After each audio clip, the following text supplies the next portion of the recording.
사실 저도 그 아육대 얘기는 많이 들어보기는 했는데 저는 아육대를 한 번도 가본 적이 없어서 모르겠고요.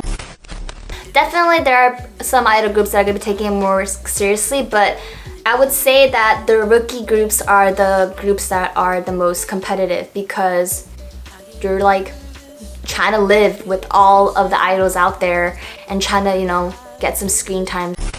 공고난데는 거의 아이돌도 별로 나가고 싶지 않은데 억지로 나가야 되는 경우도 있고. 왜냐면은 저런 거 있잖아요. 여기서 누군가가 불렀을 때 안 나가게 되면은 어떤 음악 방송이나 이런 게 불이익을 받을 수도 있기 때문에 방송국이랑 등져서 좋을 건 없잖아요. 또 다른 문제는 부상이 만만치 않습니다. Les Idol Star Athletic Championship, aussi nommés les ISAC, que je vais de temps à autre nommer les ISAC, tout simplement parce que je ne savais pas que ça se nommait les ISAC, et il y a des fois où par réflexe, vu que j'ai toujours nommé ça les ISAC, je vais sûrement dire les ISAC. C'est une émission de télé-réalité qui a débuté en 2010. Le programme a pour but de mettre en vedette des célébrités, notamment des idoles de K-pop, qui s'affrontent dans des événements multisports diffusés sur NBC. Si je te fais un résumé aussi rapide que les raccourcis à la Mario Kart, il s'agit des Jeux Olympiques avec nos idoles. Gymnastique, tir à l'arc, basket, saut en longueur, natation, escrime. C'est une excellente opportunité pour les idoles de se mettre en avant dans des domaines totalement différents, mais c'est aussi une manière de pouvoir promouvoir un groupe. En 2010, environ 130 idoles plutôt réputées ont participé aux premières éditions. On pouvait retrouver les SHINee, les Sistar, les Infinite ou encore les Super Junior. Évidemment, c'est grâce à eux que les ISAC ont commencé à prendre de plus en plus d'ampleur et après avoir vu l'augmentation de visibilité en 2011, les ISAC seront annoncés presque toutes les années qui suivent. Mais si vous avez lu le titre et cliqué sur cette vidéo, c'est pour parler de l'envers du décor de cette compétition qui à présent pourrait totalement disparaître et ce, pour plusieurs raisons différentes. Parce que oui, peut-être que certains ne le savent pas, mais les ISAC, ça existe toujours et même l'année dernière, il y avait encore un spin-off qui existait. Alors ça reste un spin-off, mais au moins ça a le mérite d'exister et on en reparlera un peu plus tard dans la vidéo. Laissez-moi vous parler des ISAC et de la sombre vérité derrière cette émission. Rapidement, avant de commencer la vidéo, oui, je tourne sans micro, je tourne avec le micro de mon téléphone, tout simplement car mon micro a décidé de me lâcher. Depuis quelques jours déjà, depuis quelques mois même déjà, ça commençait à être compliqué de tourner avec le micro, donc je me suis dit pourquoi pas essayer avec le micro du téléphone, et si ça vous va, et si vous trouvez que le son est plutôt bon, bah peut-être que je vais continuer comme ça. En plus, ça permet d'être un peu plus libre dans mes mouvements, vous voyez un peu plus le milieu, tout ça, donc à voir. Et j'allais dire aussi autre chose. Pour ceux qui ne savent pas, j'ai prévu à partir des 50 000 abonnés de vous faire une semaine de vidéos entières sur le thème des sasaeng. C'est-à-dire que dès qu'on va atteindre le palier des 50 000 abonnés, je ferai une vidéo tous les jours pendant une semaine sur le thème des sasaeng. Donc en tout, on aura 7 vidéos sur les sasaeng. Évidemment, si la chaîne et les concepts vous intéressent, n'hésitez pas à vous abonner. Si je dis ça, c'est pas pour inciter les personnes qui découvrent ma chaîne avec cette vidéo de s'abonner, c'est principalement pour les personnes qui regardent mes vidéos et qui se sont jamais abonnées, peut-être parce qu'ils y pensent pas forcément. Vous êtes environ 70% je crois, je vais mettre le sondage ici, donc c'est énorme, c'est énorme. Donc pour ceux qui aiment mes vidéos, n'hésitez pas à vous abonner et on va commencer la vidéo. Le premier et gros problème selon les fans de K-pop sur cette émission, c'est les entraînements intensifs sur une courte durée et souvent pendant les promotions. Techniquement, si on revient au tout début de l'industrie, le principe de la compétition permettait de simplement laisser les idoles montrer leurs compétences. Dans la vidéo FAQ de Tina, ancienne membre du groupe Bladee et participante à l'émission Un Pretty Rap Star, celle-ci raconte que les ISAC étaient très pratiques pour les petits groupes puisque cela permet de rendre viral un groupe qui ne l'est pas spécialement à la base. Cela aide aussi les petits groupes à montrer leur affinité avec des groupes un peu plus grands, ce qui donne envie au fandom qui est un peu plus grand à s'intéresser aux groupes un peu plus petits. Cependant, dans cette FAQ, Tina revient justement sur le fait que les petits groupes sont beaucoup plus investis que les grands groupes. Et c'est totalement normal puisque le but principal pour les idoles, ce sera de monter en popularité et pour ça, battre des grands groupes, ça fait toujours parler. Et cette compétition au début, elle était mignonne. Les idoles semblaient s'amuser et ne pas se prendre la tête. Mais plus les années ont évolué, plus certains ont commencé à prendre la compétition au sérieux. On se souvient notamment de Minho des SHINee qui jouait sa vie dans les compétitions, et le pire, c'est qu'il réussissait des exploits. Il était bon en natation, en course, en saut en hauteur, il était à fond. Le truc, c'est que Minho, il est pas bon parce qu'il s'entraîne, il est bon naturellement dans la plupart des sports. Donc pour le battre, certains se donneront à fond, faisant plus d'entraînement, et puis ceux qui seront battus feront de même, ainsi de suite, c'est un cercle vicieux. Et même si c'était déjà le cas au début, plus les années vont passer, plus on va demander aux idoles d'agir comme des athlètes professionnels. Certains sont déjà réputés pour avoir commencé très jeunes dans certains sports, je pense notamment à Kim Yohan Dewey, qui était un ancien champion national de taekwondo, ou encore Xiaoting des Kipler, qui de base était une danseuse de salon à un niveau professionnel. Et ces personnes vont se confronter parfois à des idoles qui, eux, vont devoir apprendre ce sport dans une formation spécifique. Alors comme ça, on se dit juste, c'est juste pas très équitable, mais bon, ça va. Mais en réalité, c'est très compliqué, puisque pour rappel, leur métier, c'est pas d'être sportif, mais d'être une idole, et donc de faire leur promotion en parallèle. Alors ils vont suivre des formations assez intensives en parallèle de s'entraîner pour leur comeback, allant facilement jusqu'à 5 heures de danse par jour. Et sans compter ceux qui ont les cours et ceux qui ont des boulots à mi-temps. Ouais, je vais ouvrir une parenthèse parce qu'on n'en parle pas assez, mais saviez-vous que les idoles dans des petits groupes et dans des plus petites agences souvent font des boulots à mi-temps en parallèle de leur métier d'idole. Et là, je pense notamment à Weiner qui a raconté dans l'émission Peak Time qu'ils avaient leur boulot à mi-temps en parallèle de leurs années d'idole. Mais c'est pas les seuls. Pour en revenir sur les ISAC, si vous voulez savoir comment les idoles sont choisis pour participer aux épreuves, chaque membre est testé sur leur niveau de compétence et les membres ayant le meilleur résultat est choisi pour participer au sport en question. Pour certains sports comme le tir à l'arc, l'aérobic et la gymnastique rythmique, les idoles doivent avoir une sorte de formation spéciale et quand il s'agit de sports comme le bowling, on leur demande de s'entraîner pendant leur temps libre. Alors on pourrait se rassurer en se disant que les ISAC ont des niveaux beaucoup plus bas que les niveaux professionnels. Par exemple, encore une fois, on prend le tir à l'arc, en professionnel, la cible est à 70 mètres et ils doivent se fier au vent. Aux ISAC, la cible est à une distance de 20 mètres et ils sont en intérieur, donc il n'y a pas de vent. Donc en réalité, ils ont un niveau qui est beaucoup plus simple, mais ça n'en reste pas moins complexe en parallèle des promotions et pas moins dangereux. Parce que oui, les accidents dans cette émission ne sont pas rares, et ce depuis la création du programme. La première idole qui a été signalée comme blessée, c'est Bora en 2013. Alors qu'elle courait avec plusieurs idoles les 100 mètres, celle-ci va tomber assez violemment sur le sol. Son agence va déclarer que la blessure était mineure et qu'elle nécessitait pas de traitement supplémentaire. Et d'ailleurs, il est arrivé presque la même chose à Moonbyul des Mamamoo quand elle courait les 60 mètres. Elle a atterri sur le côté droit de son visage et s'est blessée au niveau de la jambe et du menton. Elle s'est éloignée de la piste en boitant, mais heureusement, elle a gardé le sourire. Ce qui a beaucoup inquiété les fans, c'est que enfant, Moonbyul a subi une intervention chirurgicale au niveau du menton et à la cheville, après avoir été heurtée par un minibus. Les fans craignaient fortement qu'une deuxième blessure finisse par avoir un impact durable, mais heureusement, c'était pas le cas. Après cette chute, Moonbyul a rassuré ses fans en leur demandant de l'encourager pour l'épreuve de tir à l'arc. Pour changer de sport, on peut parler de saut en hauteur avec Tao, ex-membre de EXO, qui va finir par tomber sur la barre et il a eu même du mal à se relever, étant aidé par les autres membres. Heureusement, il va recevoir des soins appropriés, même s'il continuera ses promotions. Et en un peu plus grave, Léo du groupe VIX va finir par quitter les lieux avec un plâtre et des béquilles après avoir reçu un tacle dans le foot en salle. En raison de sa blessure, il a dû annuler sa participation à Let's Go Dream Team et ils n'ont pas pu interpréter la chorégraphie de VIX pour leur performance musicale. Et l'accident, qui est considéré comme le plus grave et le plus important des ISAC jusqu'à maintenant, l'accident, donc c'est celui de Wooyeon des Infinite. Aussi présent pour le foot en salle, en 2014, Wooyeon s'est rompu l'épaule en participant au jeu. Et en 2017, 3 ans après son accident, Wooyeon en reparlera sur V-Live, où il a affirmé que son épaule était suite à ce moment dans un état irrécupérable. Il a perdu du cartilage dans ses épaules et selon les médecins, devrait développer des douleurs chroniques en vieillissant. Sa blessure l'a forcé à changer définitivement sa routine d'entraînement, mais aussi il est incapable de danser de la même manière qu'au début avec les Infinite. Aussi en 2014, Solyeon des AOA a été contrainte de se retirer des activités du groupe après une grave blessure à la jambe. Elle s'est blessée au genou droit lors de l'entraînement pour l'épreuve de curling. Et sachez que, en raison de sa blessure, elle n'a pas pu rejoindre ses membres lors de la promotion de Miniskirt. Lors de l'ISAC 2015, Jackson et Jinyoung des GOT7 ont tous les deux subi des blessures dites mineures lors de l'épreuve d'athlétisme. Et ils ont été vus avec des plâtres, mais ils vont tout de même continuer leur promotion sans leur plâtre durant la même année. C'est aussi arrivé à Eljo, ancien membre du groupe Teen Top, que j'adore. Genre si vous connaissez pas Teen Top, musicalement c'est des pépites. Allez écouter. Et celui-ci va réussir à se blesser pendant une partie de basket au doigt. Pendant tout le match, il a fait comme si de rien ne s'était passé, ne voulant pas inquiéter les fans et les autres joueurs. Cependant, la douleur va continuer et il va finir à l'hôpital avec un doigt gonflé aussi gros que son pouce. Et en 2016, c'est la décadence. Ouh là là, c'est la décadence. Jin des BTS va être blessé aussi lors d'un match de foot en salle. Il va recevoir la balle accidentellement au visage par un adversaire.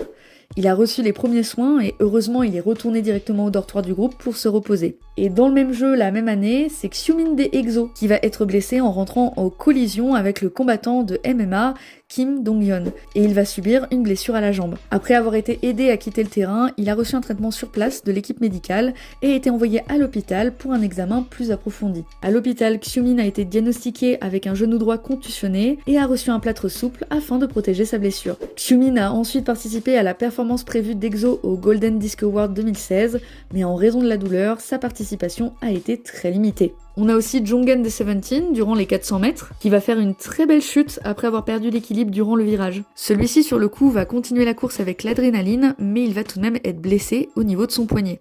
En 2018, c'est Sana des Twice qui va ressentir des douleurs abdominales aiguës et a été amenée à l'hôpital où on lui a diagnostiqué une entérite, une maladie qui provoque une inflammation des intestins. Et la même année, Eunchae des Infact a subi une blessure pendant la performance acrobatique de son groupe et a été transportée d'urgence à l'hôpital pour y être soignée. Selon son agence, Eunchae s'était déjà blessée aux épaules et elle n'était pas en bon état avant l'enregistrement. Après l'épreuve d'aérobic, il a été emmené à l'hôpital en raison de douleurs aiguës. Alors ce que je viens de vous raconter, évidemment, c'est qu'un petit pourcentage de ce qui a été diagnostiqué et ce qui a été connu, ce qui a été mis en avant. À mon avis, il y en a bien plus qui ont eu lieu aussi, mais dont les idoles n'ont pas parlé. Entre-temps, heureusement, l'émission a essayé d'améliorer la qualité du staff médical et par la suite, il y a eu de moins en moins de blessés. Mais je tiens simplement à rappeler que l'émission a pour but de mettre en avant le groupe en parallèle des promotions. Être athlète, c'est pas leur métier. Et on leur donne des blessures en plus de la gestion de leur métier, où il faut danser et chanter en même temps. C'est vraiment pas facile à gérer. Mais si en plus de ça, je vous disais que le staff ne traite pas correctement les idoles. En effet, c'est déjà arrivé que des personnes du staff soient observées en train de maltraiter des idoles de K-pop. En 2019, un clip va devenir viral d'un membre du staff masculin qui tire brusquement les cheveux de l'idol Shu, anciennement dans le groupe Luna. Et quoi qu'on puisse en penser, c'est pas normal. Tu ne tires pas les cheveux d'une idol pour lui demander de venir devant les fans et en plus devant des centaines de caméras, même si c'est pour rire. Parce que beaucoup l'ont défendu en disant que les filles semblaient rire de la situation. En fait, cette histoire est partie vraiment loin puisque le hashtag Isaac Staff Apologize Now en coréen est apparu dans les top tweets, laissant l'homme en question s'excuser. Bon, je vous passe le fait qu'il a effacé ses excuses parce que ça passait pas, il a réécrit des excuses mais ça passait toujours pas, MBC a dû s'excuser aussi, mais les fans étaient toujours en colère.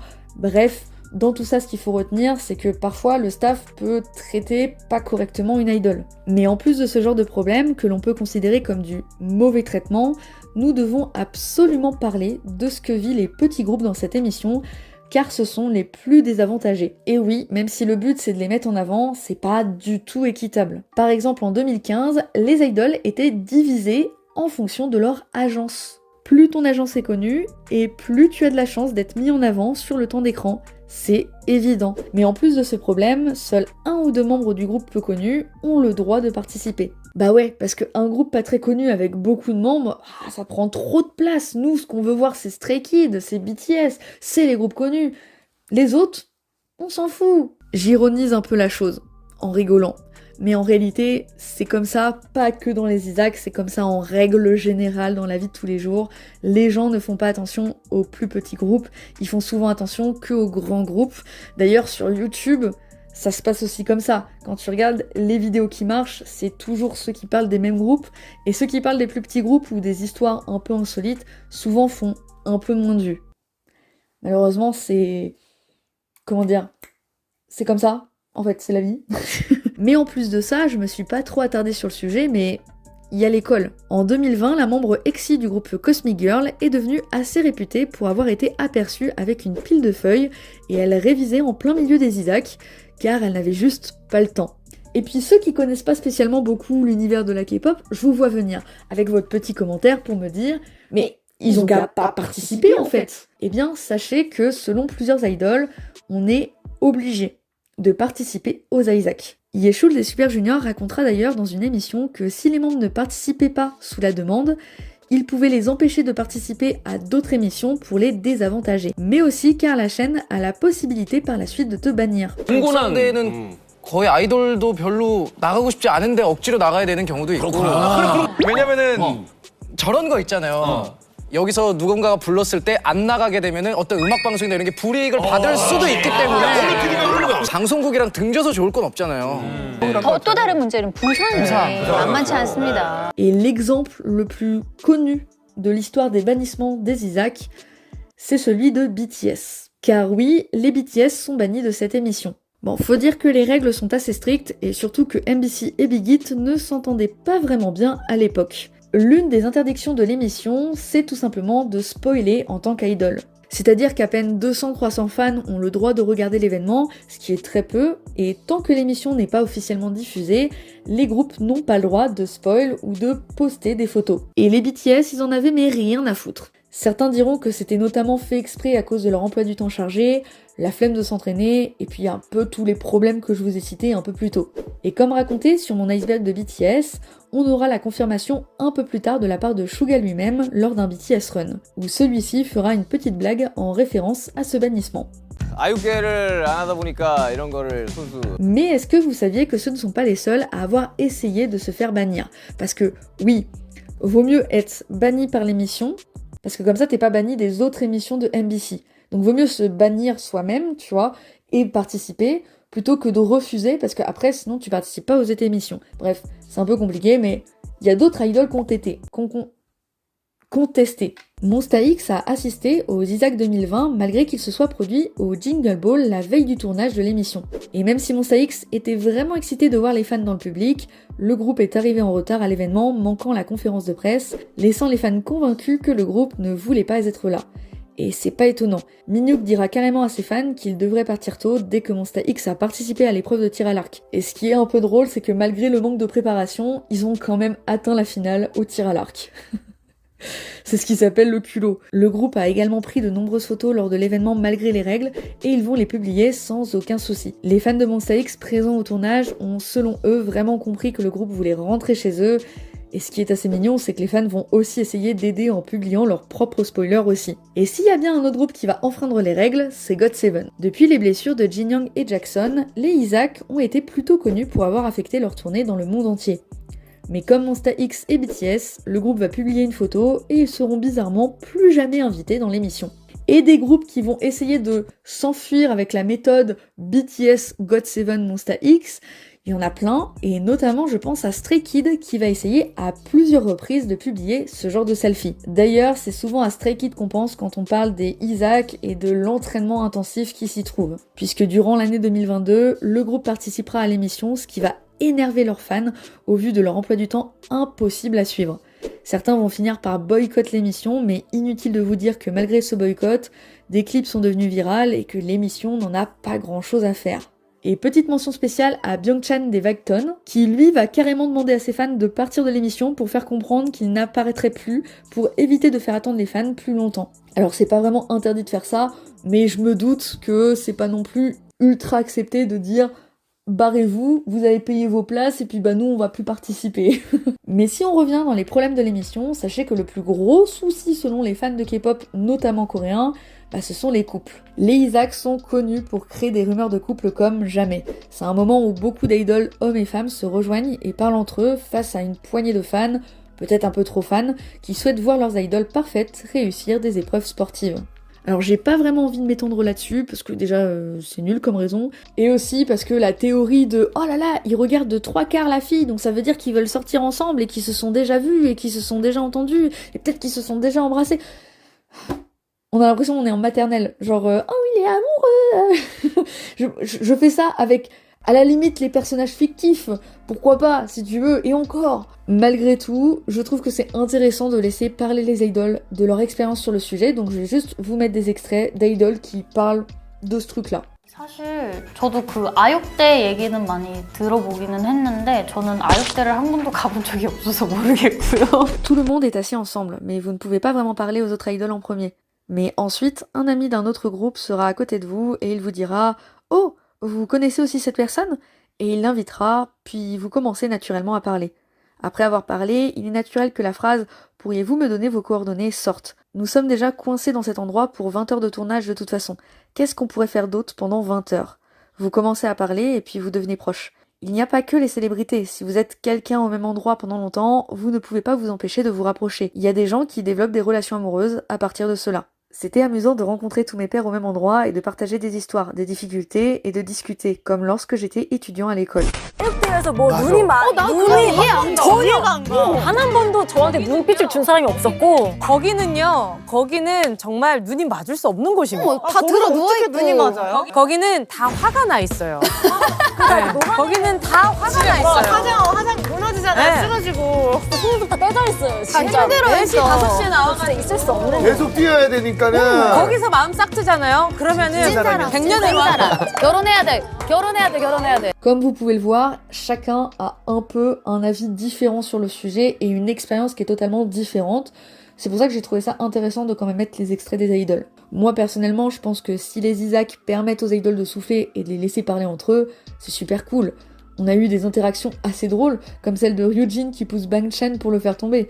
Et puis, je pense que supprimer les Isaac pour cette raison ne fera que frustrer un peu plus les idoles. Parce que les interactions sont déjà de moins en moins présentes, donc si on arrête par peur de fanatiques, on s'en sort plus. Du moins, c'est mon point de vue personnel, n'hésitez pas à donner le vôtre en commentaire.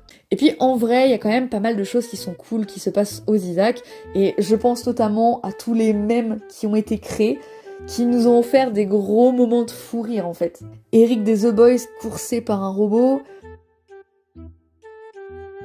Taemin qui coupe au ciseau les poils des membres de SHINee, Bang Chan qui crie car Lino n'a pu avoir que 2 points, les Billy qui se moquent de Tsuki qui pleure,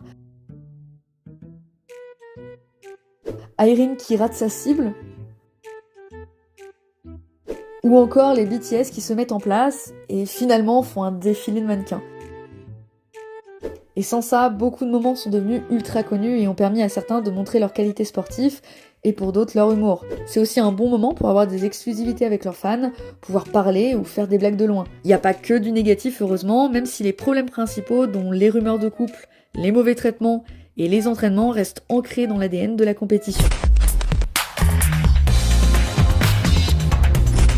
L'année dernière, je suis tombée sur cet article de Kagen qui annonçait la possible fin des Isaac.